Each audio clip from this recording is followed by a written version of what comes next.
What is up, everybody? Welcome to another Premodern video. Today we're going to be playing in the Premodern challenge. It's been a while since I played in one of these, but today I finally made it work. Last time I played in one of those, things went pretty well for me, so yeah, hopefully we can do just as well today. What we're going to be playing is an interesting version of the TerraOath deck.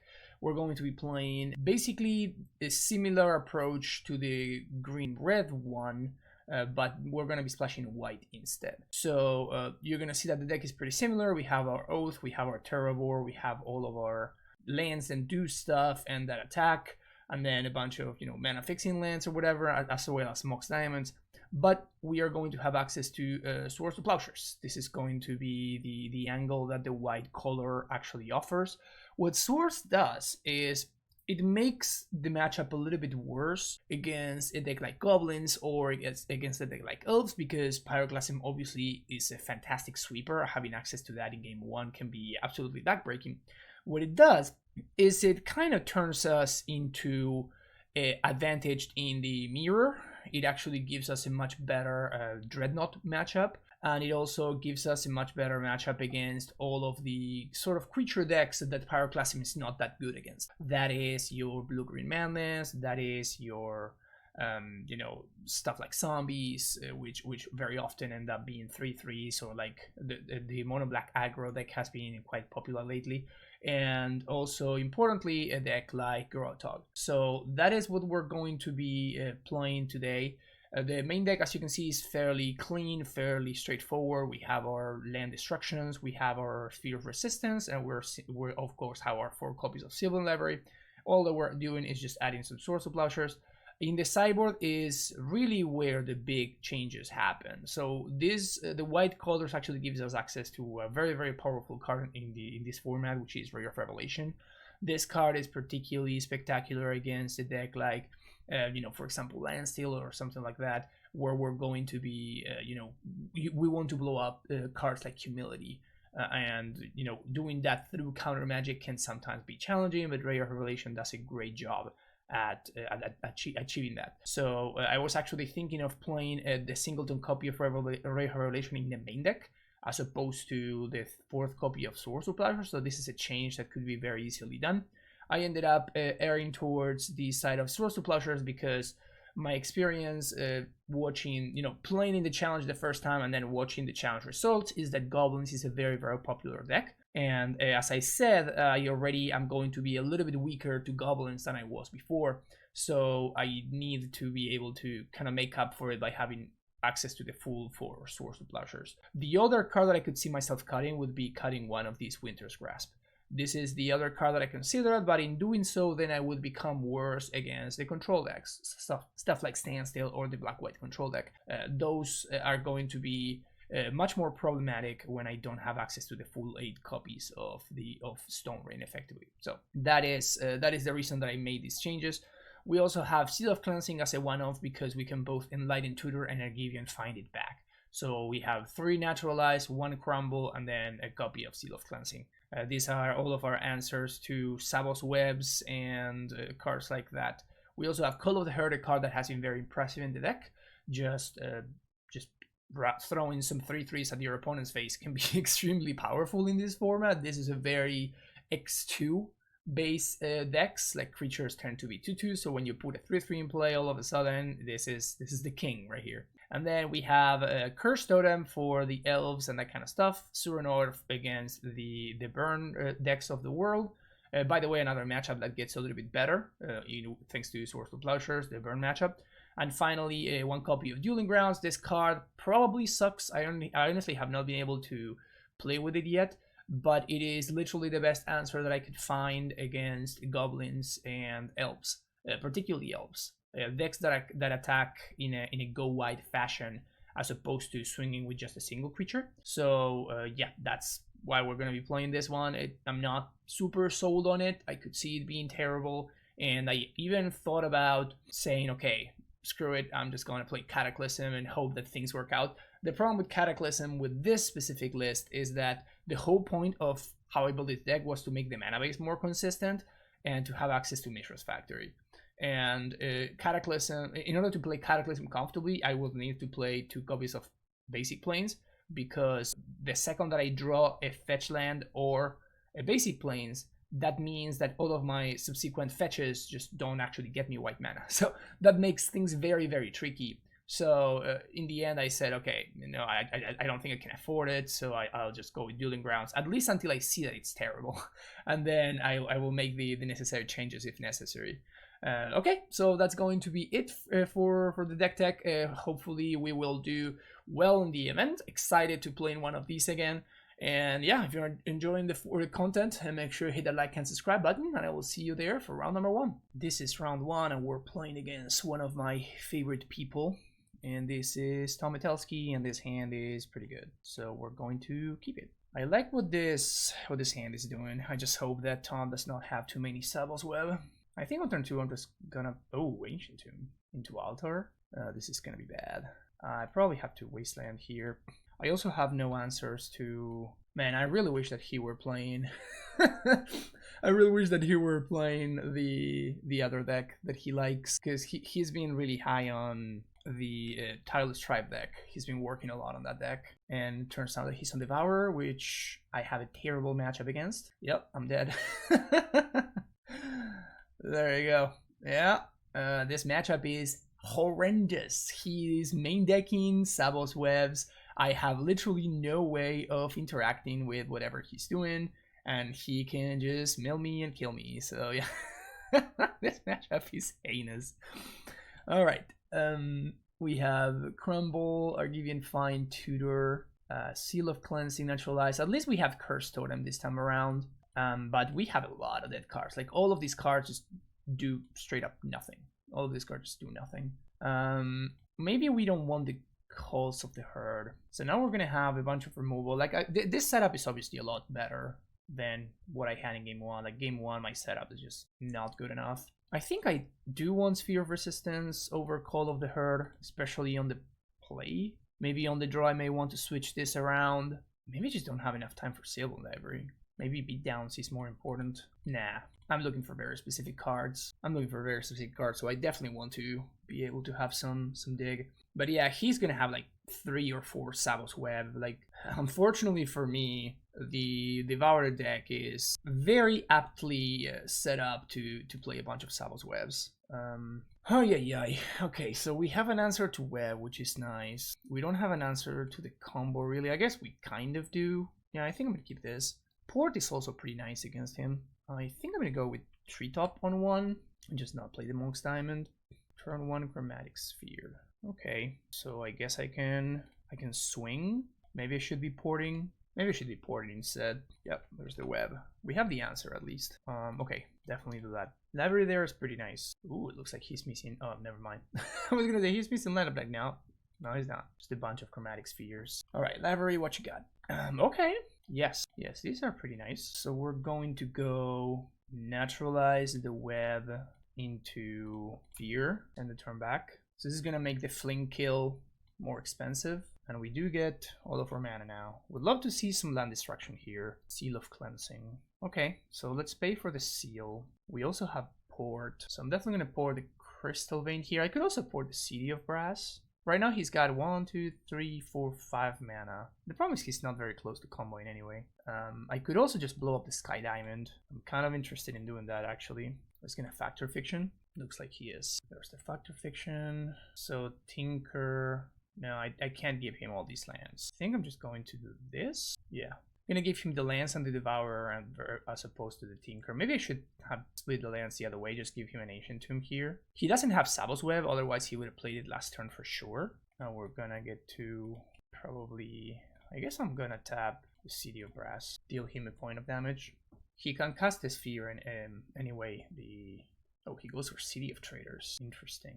Library, do your thing. Boom. Library doing its thing. Cool.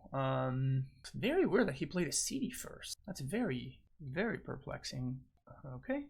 I don't think we can pay here, but we can port. And I guess I'm going to swing for 3. We get super punished if he top deck the CD of the Sabo's Web. I guess we do have the Naturalize, but we give him... Yeah, I don't think I can attack, actually. I need to hold up Naturalize for Savos Web. Oh, he's Factor Fiction again. Okay. Well, he's got the Devourer, but I can't give him Fling and Tinker in the same one. So let's go like this. So I can interact with this combo. So I think he's just going to take the Impulse and Tinker. I can interact with the Altar, I cannot interact with the Fling. And now we port the city and port the other city. So now he floats the mana. So now I have to move on to upkeep, the draw step, tap the City of Brass. Once again, giving him the Crystal Vein, because if he wants to sack this, that means he's also going to sack the City of Traders, and that's very good for me. So I'd rather just deal the point of damage. This coming turn, I'm going to get to drop a TerraOath, which is nice. Yep, there's the Crystal Vein. Oh, he's thinking of going for Tinker, I think. Yeah, it's not an easy spot for him. I think he wants to go for Savos Web, but that's why I very smartly kept up 3 mana, and he's not going to. He's not going to get got by that, you know? He's going to be thinking about, like, okay, why didn't he attack? Goes for Mind Stone instead. And then he ends up dropping the Ancient Tomb. Okay, let's untap. Let's see what we find. Another TerraOath is not great. Do we drop the TerraOath here? I think we do. I think we need to get the clock going. So if he has the Savos Web, I mean, he can just tinker for it, but if he does it, I'm going to be super punished here, because I'm going to allow him a full turn. Impulse on end step. Okay. I could also just leave him with all the mana for this turn. That will give him 1, 2, 3, 4, 5, 6, 7, 8 mana, 9 mana. That's enough to Fling and Devour. Probably can't afford to do that, so I have to accept that I'm gonna get owned by... Okay, I guess I can just tap the Ancient Tomb, and that should be enough. So now he actually cannot Fling and Devour in the same turn. And I still get to port him on the following turn, which is very important. So I do have lethal next turn, thanks to attacking with the TerraOath, attacking with Treetop, attacking with Factory, and then pumping Factory, and then tapping his City of Brass on his upkeep. So I do actually have lethal, funnily enough, in a very convoluted way. Not a single land distraction spell was drawn this game. He may also be tanking because he's measuring whether he has a time to actually put a Savos Web into play. Right now, the Savos Web would be annoying, but not backbreaking. There's the Altar. Well, I guess he can naturally Altar and then Tinker. So I guess I'm dead here. Ugh, that sucks. I guess I'm at 44 cards. Does he have enough? He may actually not have enough to mill me here, and then I just swing for lethal. Because we know that at least one or two Devourers are in his hand. And at least, 2 Factor Fiction. So we may be in a spot where he basically does not have enough things to mill me. Because I have still 43 cards. I'm going to be drawing 1. But, this is interesting. This is a little bit of the cost of playing Factor Fiction in this deck, right? Like, you're just milling a bunch of cards that you may want to actually have in your deck so that you can mill your opponent. That would be hilarious, by the way. Okay, I guess he does have enough. Okay, let's see it. Barely enough. Milled for 45. Milled for 45. Barely enough to mill me. Oh my god. That's crazy. Alright, GG's, Tom. That was hilarious. Like, if we had played it with one more turn. Yeah, I guess I shouldn't have tapped out for the TerraOath. That's how it goes sometimes. Alright, see you for the next round. Here we are on round number 2. We're playing against Artie, and this hand looks pretty damn great. So play Mox, Treetop, play a Fetch for a basic forest, turn 1 library, go. We'll get to start blowing up lands as early as turn 1. Don't hate this. Artie is all over the place. He could literally be playing anything, so... Oh, foil. Okay, so I guess he's probably on GAT. So we traded our library for foil and 2 cards, so that's not terrible. Let's see if he probably has the days for this, and that would suck, but it is what it is. I don't think I can just, pass the turn there. The good thing is him dazing there means I can probably just Thermokarst and can get value from the Thermokarst, unless he has another daze, of course, or that. I think that's actually much better, so let's go with that. Really good draw. Definitely would have been interesting to go for the Thermokarst there, but library is just so spectacular on this board state. We're gonna pay for this, play land. I guess I force him to gush, so I'm gonna go after the island here. So now he is either forced to gush, or he needs to counterspell this Thermokarst. Okay, so he does have the gush. This effectively is a time walk. And now he gets a peek. Okay. So next turn I do get to just drop this virtual 7/7 TerraOath. So he needs to basically go land into Mox Diamond into Meddling Mage naming TerraOath. Is that what he's got going? Looks like it may be. So I think I actually want to draw these Thermokarst here. It's a very nice bait spell. So I'm not going to shuffle. Yep, there he goes. He does name TerraOath. Let's see what we get. Yeah, this is nice. So let's fetch for another green source. Thermokarst, the island. He has another daze. Brutal. Wow. Okay, that's extremely good for him. This sphere should do some work though. TerraOath number 2, not great. But library, save me here. Thank you, library. I love you. I love you forever, library. So we're gonna be taking another hit. Korean Dryad. That one's not gonna be as big as this Terra Boy. I guess I could get fired here. So that's something to keep in mind. Never mind. Oh, library. Oh, library, never change. I guess I can just source to Plowshares. No, but then he gets a trigger. Yeah, that's not worth it. Let's just pass the turn. We get another free TerraOath next turn. We also have this nice little clean treetop 2 block. Winter is not really a concern. He tanks for a while and looks like he's just passing it back in the end. Well, both you. Thank you. 16/16 TerraOath. Okay, so put that on top, then that on top. Just swing with both. I think he's just gonna try to tap one of them. He's gonna ice or okay. Oh, he's just hoping to find Psychotog, but I can just plow it, so it's fine. So I'll swing. Also, what I can do is I can just, if he blocks with Meddling Mage, I can just drop another TerraOath, and now he has 3 TerraOaths. Also, the Psychotog can only delete 5 power from these TerraOath. Like, it's still gonna be an 11/11, so I think this is a fine attack. Blocks with the Boar. I think I just do this. No, I guess I should have kept the factory there. Minor misstep. So if he counters this, he doesn't have a counter for the source to Plowshares. Ice the other TerraOath. Okay, so with that, I'm going to plow the Korean Dryad. If he has days number 3, we may get owned there, but yeah, just backs it in. Even a Psychotog, like facing 3 TerraOaths, probably not gonna work out. Okay, so now we're playing against the deck that Artie's playing. Okay, so I do... What are the issues here? I think Winter's Grasp / Thermokarst suck for the reasons that we saw multiple times expressed in that little game that we just played, where they did literally nothing. So we can get Dueling Grounds. I don't think this is actually worth it. I do love Call of the Herd though. Call of the Herd's great. Seal of Cleansing. I guess we can have our Givian Find and Light in Tutor. This is kind of like the fill up package.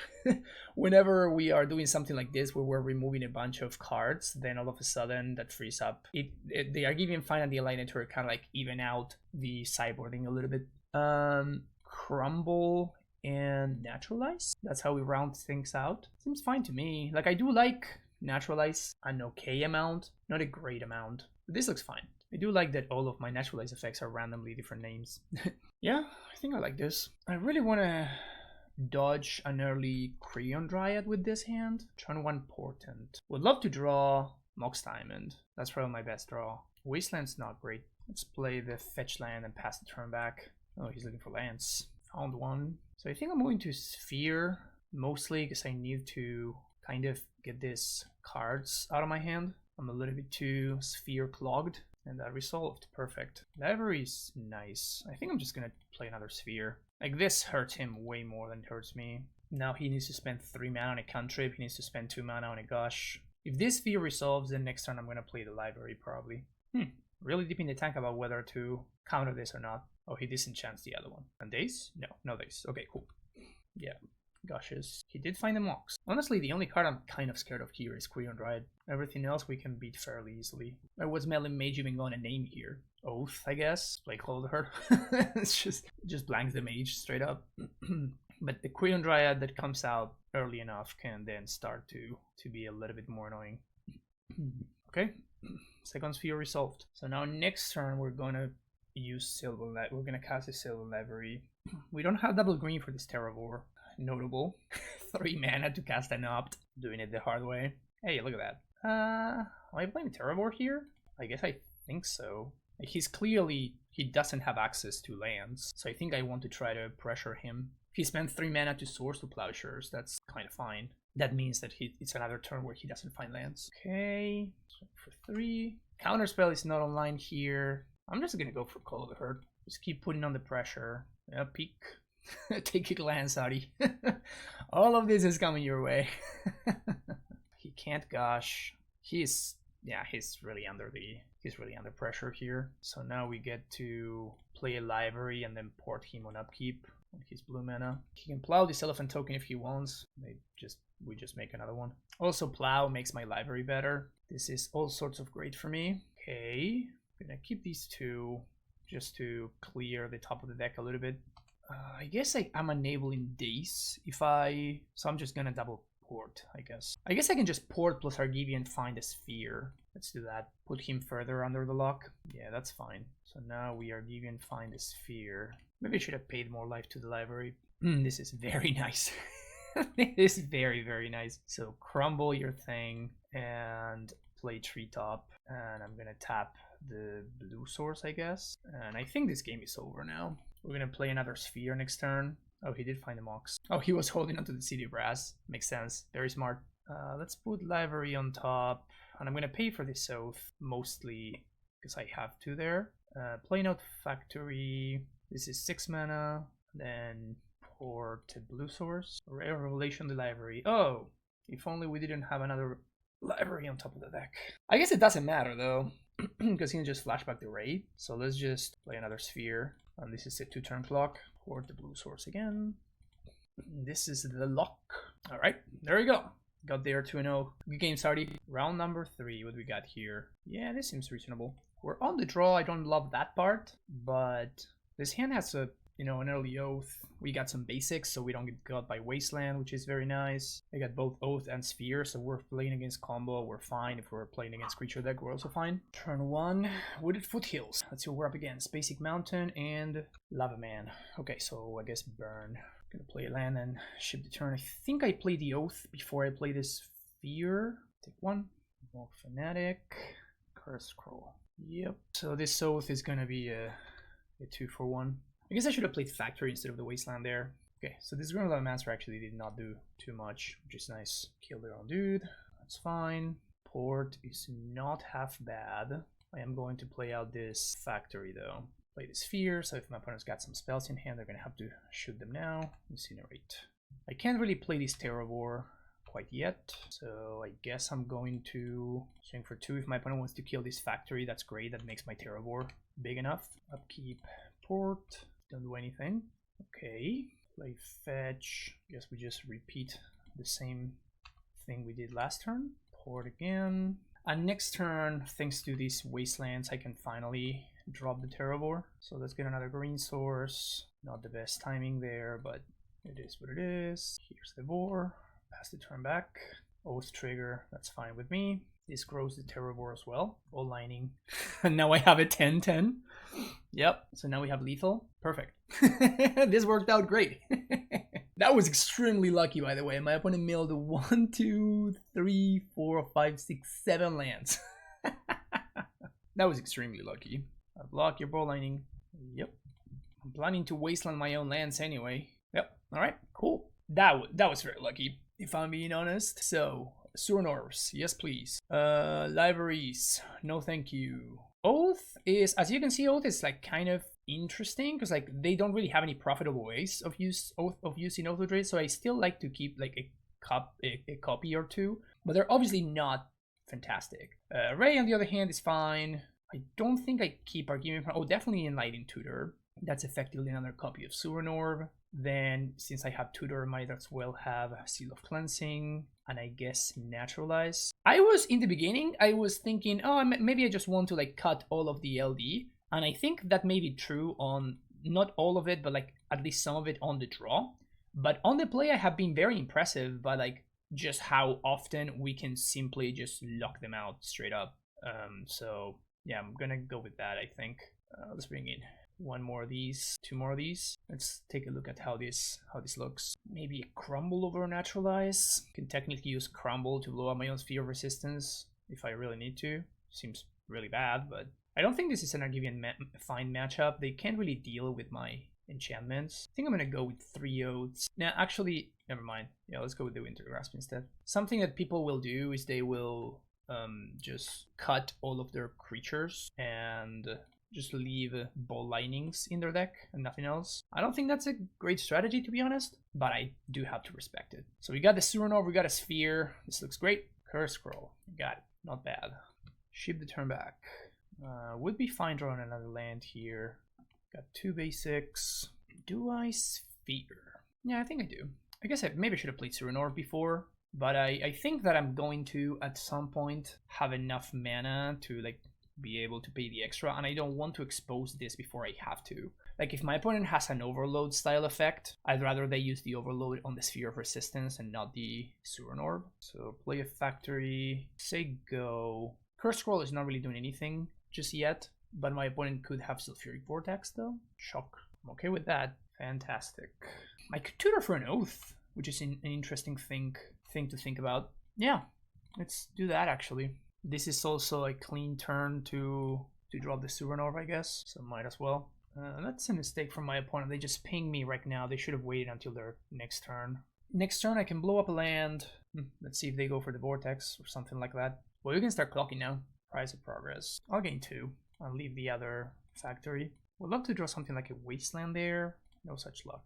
So I guess I'm gonna Thermokarst the Barbering. Activate Scroll. Fire Blast. Okay, so I guess we're gonna have to play around that. It's a nice draw. So now we blow that up. Swing for 2. Maybe I should have taken 2 more from the Price of Progress now that I think about it. See what we draw. Treetop is a great draw there. Man, having Surinor in play is just... it turns this matchup on its head. Like, it's so amazing. Like, this is literally their best card in the matchup, and I'm kind of just blanking it. You're gonna kill my factories? Just Lava Dart. Yeah, you got it. I have no idea why that's still in their deck. This just sits there, you know? Just sits there and just threatens to kill them. I'm holding up Source of Plowshares / Ray of Revelation. There's no need for me to... like, if they're using a removal spell here, that's great. I just gained 2. Eventually, I'm gonna find a Terravore, right? Mob Fanatic. That's 1 point of damage. Wasteland is nice. Another factory gets in there. Yeah, so we're just waiting until we find a Terravore or something like that, but I think we got this one. Until they find an answer to Surinor, I think we got this one pretty much covered. Also, I said Wasteland is nice, but like it actually isn't because I have Surinor. Like, Wasteland is the way to play around Price of Progress when we don't have Surinor. When we do, this one is pretty much better. Yeah, the fact that we also have, like, my opponent's only out here is Sulfuric Vortex, and the fact that we actually have that covered is kind of amazing. Just tapping a land for value there.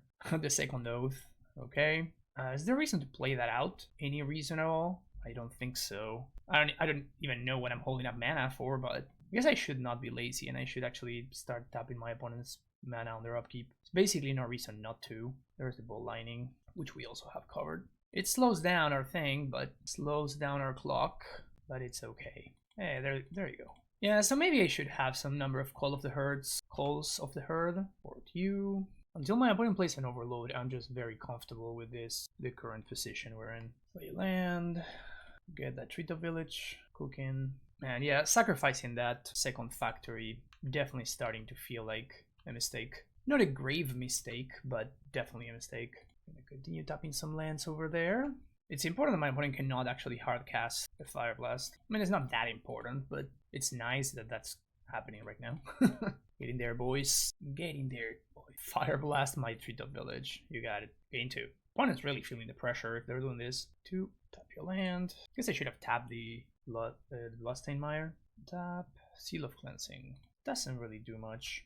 Yep. 1, 2, 3. Draw step. I'm gonna port the Mire. Opponents have to... they don't fetch. I'm just gonna Wasteland it, I guess. Maybe that's not even worth doing. Maybe that Wasteland was better off as 2 lands, as 2 life. Yeah, this game's gonna go on for a while. This has no fetchable targets, so just going to sack it to Surinor right now. Might as well. I tapped with the worst possible land. I'm just I'm just in automated mode, and it's not necessarily relevant. It's only relevant if exactly on that turn they play Sulfuric Vortex, which didn't happen. Mox Diamond's a pretty bad draw there. Doesn't really do anything. One goes down to 2. Thermokarst. Sure, guess I might as well. We're not gonna pay there because I don't want to have to use Seal to take care of a Sulfuric Vortex. That is the best thing my opponent can draw, because now I don't have an answer for it.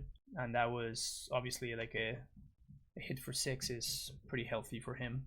It equals 3 lands effectively. Ton of 1. So now we have another Bolt Lightning covered, so that's comforting. That's a dead card.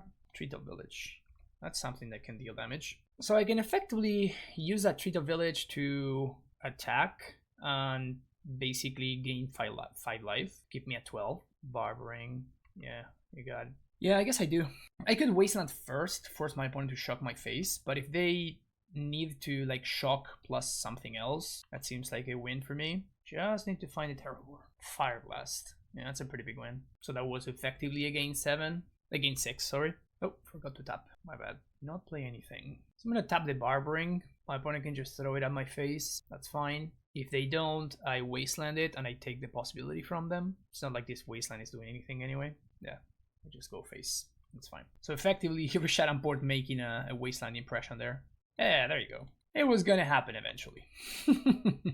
Yeah, feel free to trigger Oath of Druids, my friend. I imagine they only have Bold Linings and Mock Fanatics in their deck. Well, you know, they have Bold Linings. Oh, I forgot to port. Yeah, it's fine. Alright, got there in 2. Yeah, this card just turned this matchup around entirely. Kind of crazy. Alright, 2-1. Time for round number 4. This hand is very slow. I think we can do better than this. This hand is better than that. Perfect. I think I'm going to sheep one of these Windswept Heaths. And let's go turn 1 Brushland. If I get Wastelanded, that's kind of good for me. And this allows me to source to Plowshares if I need to. Let's see what we're up against. Once again, the Red Menace. So let's get rid of that.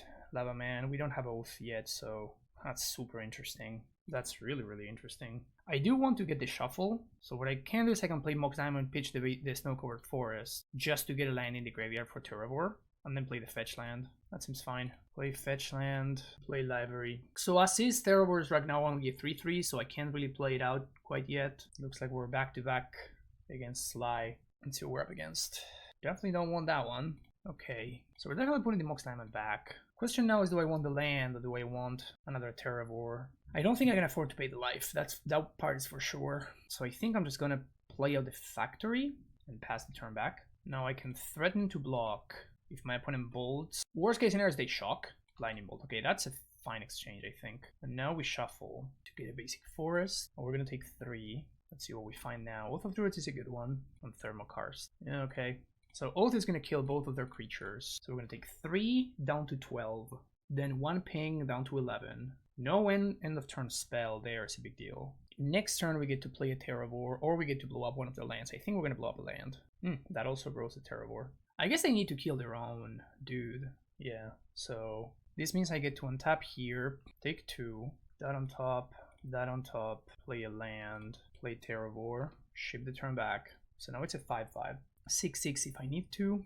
Down to 7 we go. I think opponent's going to decline to trigger that. They decline the trigger. I don't think we can actually fetch Fire Blast face. Or they just have a shock. Oh, double Fire Blast. Well, there you go. That'll do. Okay, so Rare Revelation, Seal of Cleansing, Suran Orbs, Enlightened Tutor, Call of the Herds. I think I want to cut the Oaths actually.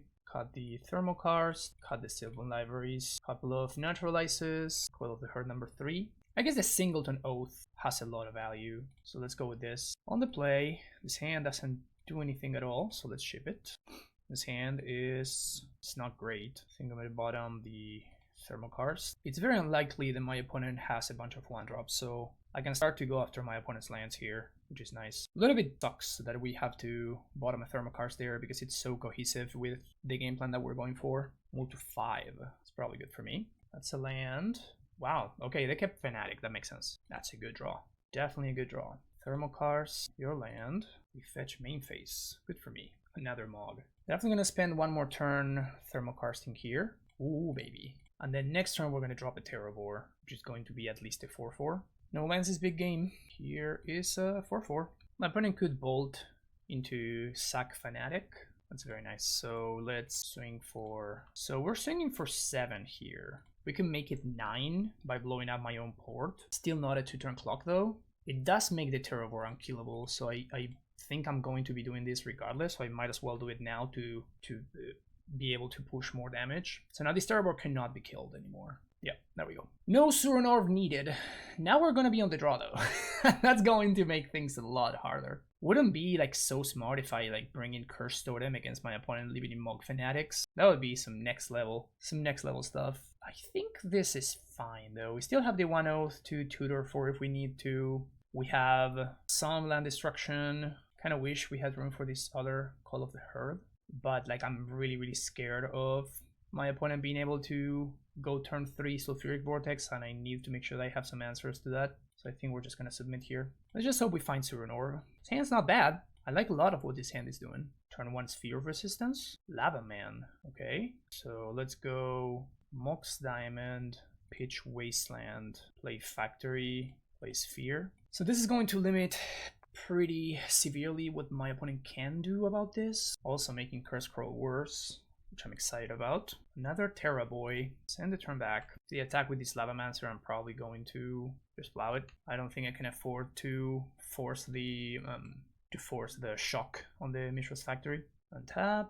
Another Factory. Not bad. Not great either, but at least it forces the use of a bolt. So it's not the worst possible draw there. So now if they want to kill this Factory, they actually need to use a real spell, like an Incinerator or whatever. Yeah, there it is. I'm okay with that. Especially because I need lands to be in the graveyard so I can actually deploy these Terravores, which I'm going to do starting this coming turn. Seal of Fire. So now we untap. Land would be great. Also the best possible land. Hell yeah. So now here's a Terravore. That's a 5/5. So Scroll plus Seal of Fire doesn't kill it. They need to actually use 2 spells on this. And then even after this dies, there's another one coming up next turn. And also I took no damage from my second green pip. Opponent could Bolt plus Seal of Fire. That's definitely something that could happen, which would be mildly annoying. Okay, that's what they do. I'm at 18 though. No Scroll activation. Interesting. That's a very good draw.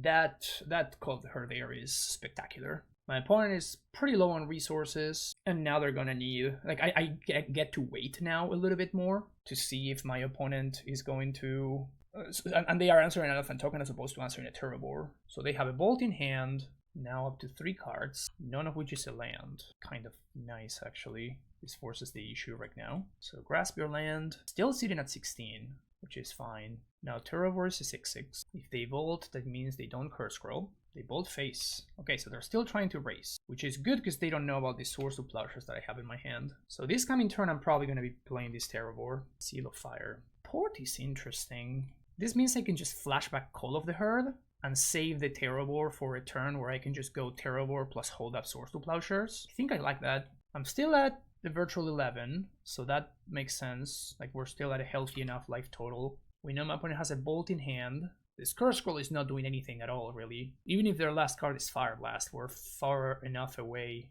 from being killed by it. And this is, I mean, we kind of have lethal on board here. Yeah, so we're just gonna swing with these Elephant Tokens. And if this hit twice, my opponent cannot fetch anymore. So here comes the Terravore, and I think we're in pretty good shape. So they Bolt face. I guess they need to have exactly double Fire Blast. So they need to have a Fire Blast as the last unknown card, and then they need to top deck exactly another Fire Blast. And that kills me exactly. So I'm dead to exactly Fire Blast into Fire Blast. No other combination of card kills me. And they need to Bolt right now. If they don't Bolt me right here, they are dead. Curse Scroll activation. Okay, that means we win. Now there's no combination of cards that they could have. Oh, Price of Progress. Oh.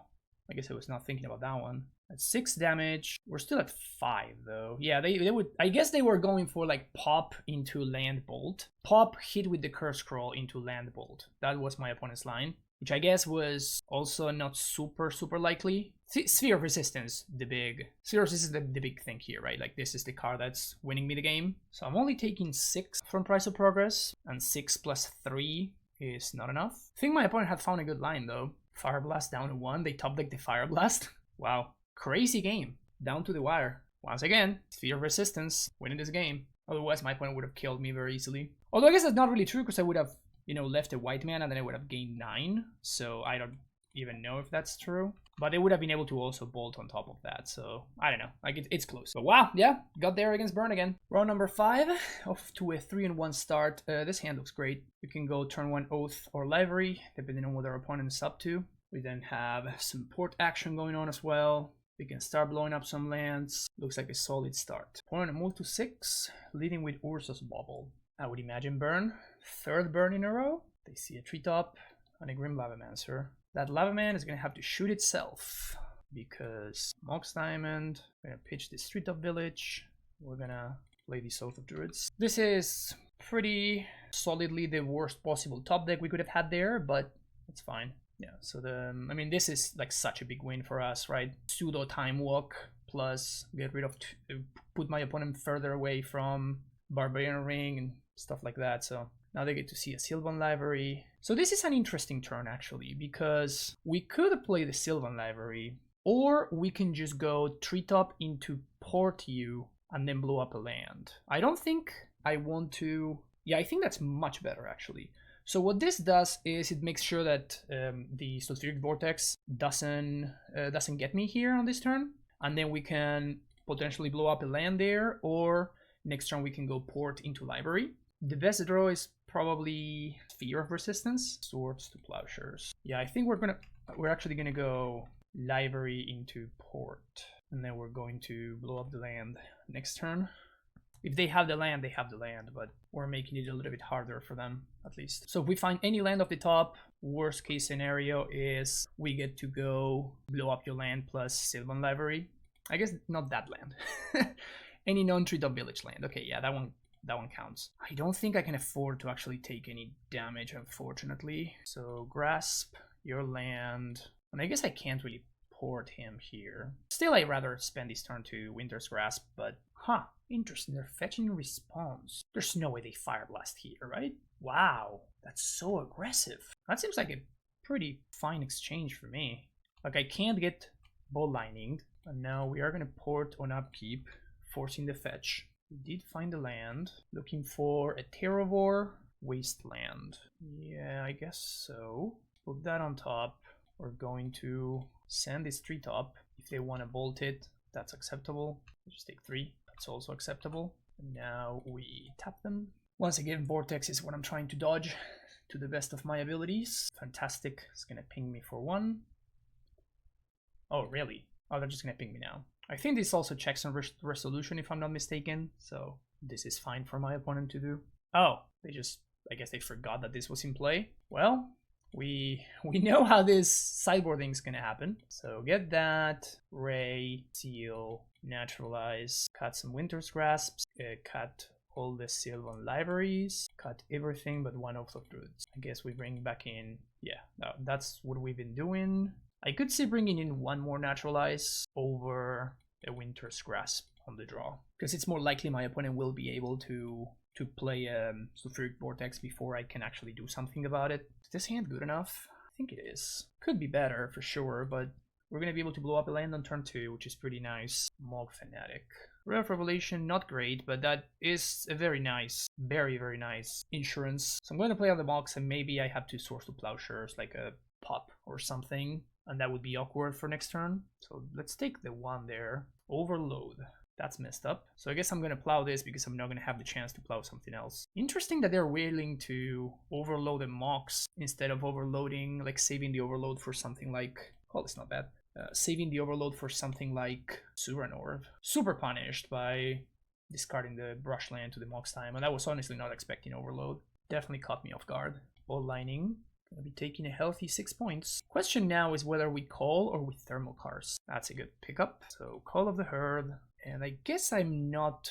Yeah, I guess I may... Yeah, my opponent may have, like, Price of Progress in response, so... But I wanted to, like, sandbag that in case they have a second overload, because that would definitely be kind of awkward. Maybe I should have just been the Mishra's Factory. Ball Lining number 2.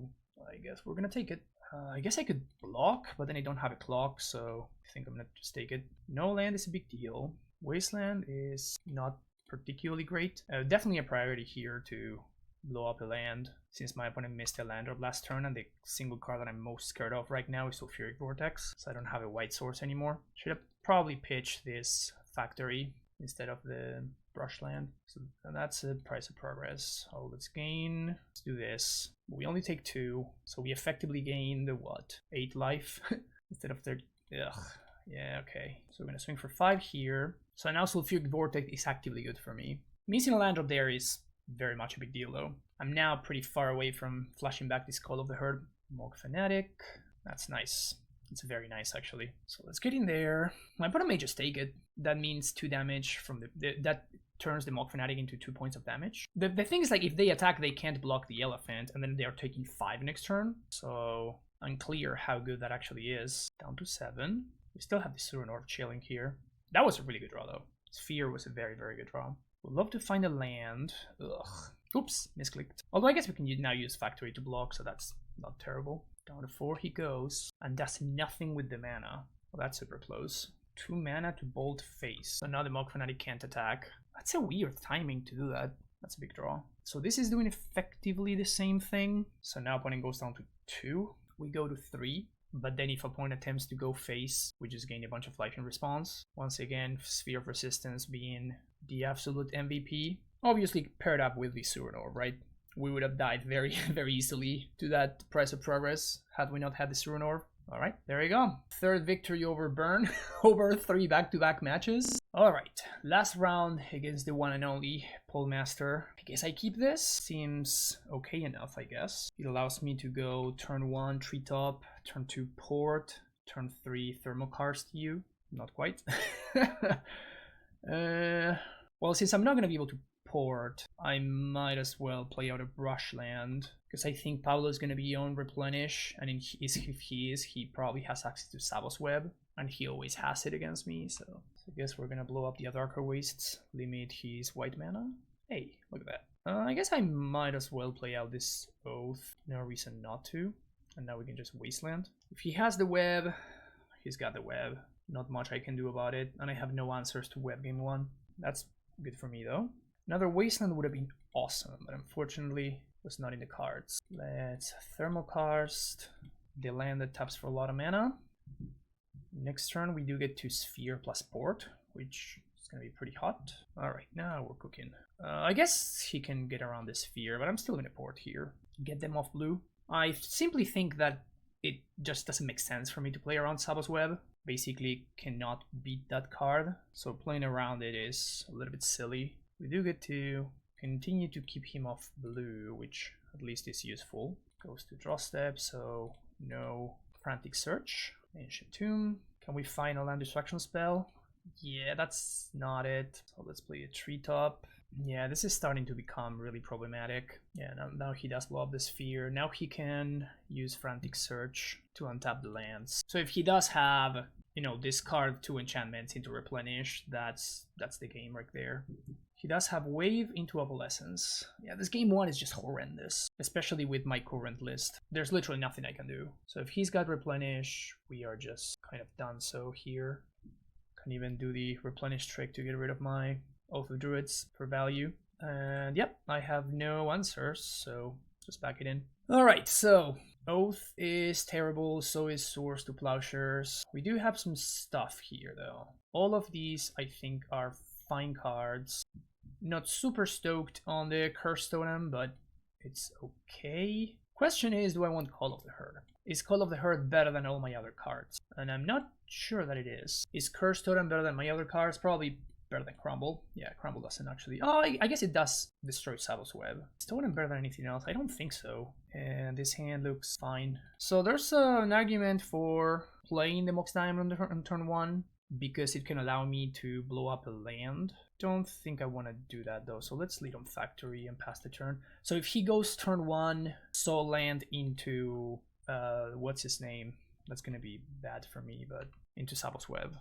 Do I swing? I don't think I do. Actually, I should have played the Port. That was a mistake. I should have played the Port so that I could go end step, tap your land. Oh, okay. So he just uses it.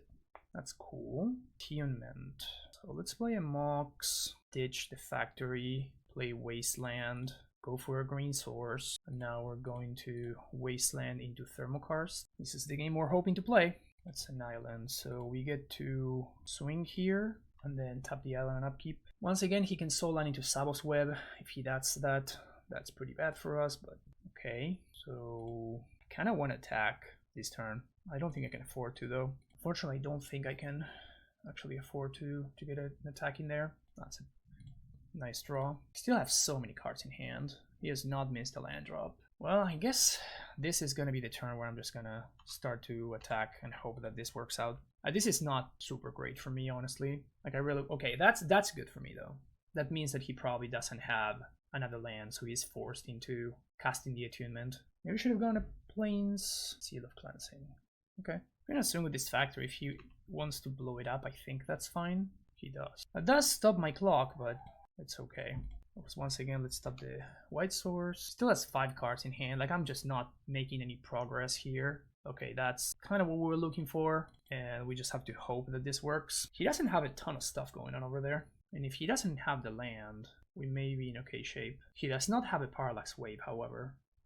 Huh, this is interesting. So we're gonna swing for 10. We'll see if he has the Swords to Plowshares. Takes it. Upkeep, port your white. Attunement.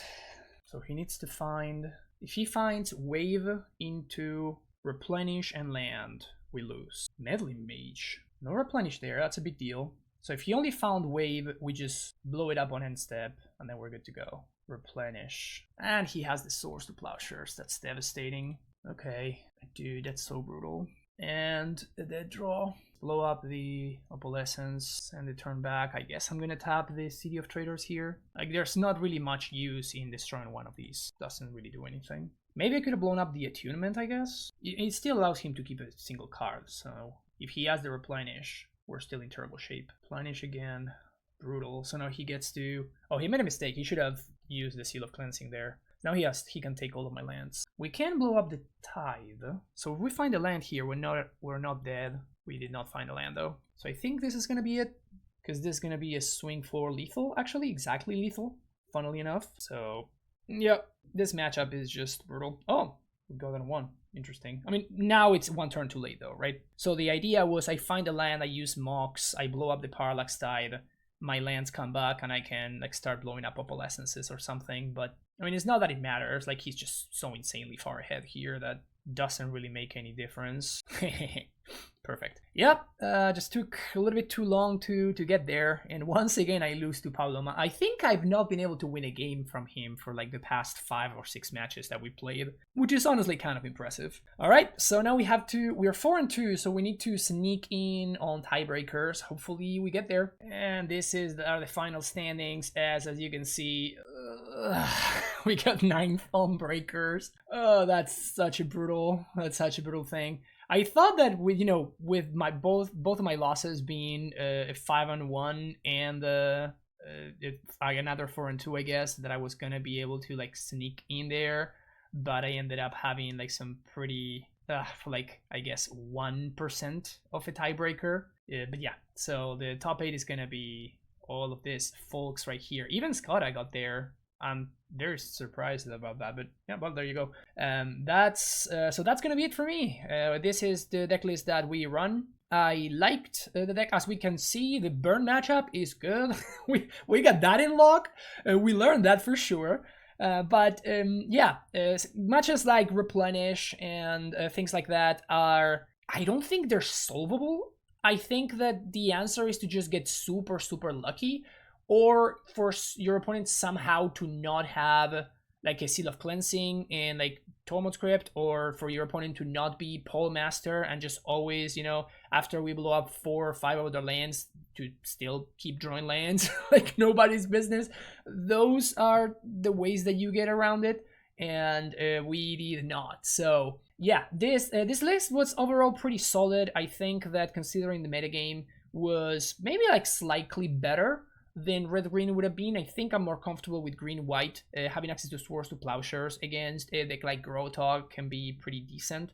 And against a deck like... we played against 2 horrendous matchups in the Devourer deck and Replenish deck. Both decks that are the red splash doesn't really help in any significant way. Sure, you can like Pyroblast an Intuition, or like Pyroblast a Frantic Search or whatever. You can do some silly stuff like that. Against Devourer, you can't really Pyroblast anything of interest besides like Tinker, so you would bring those in, but they're not necessarily good.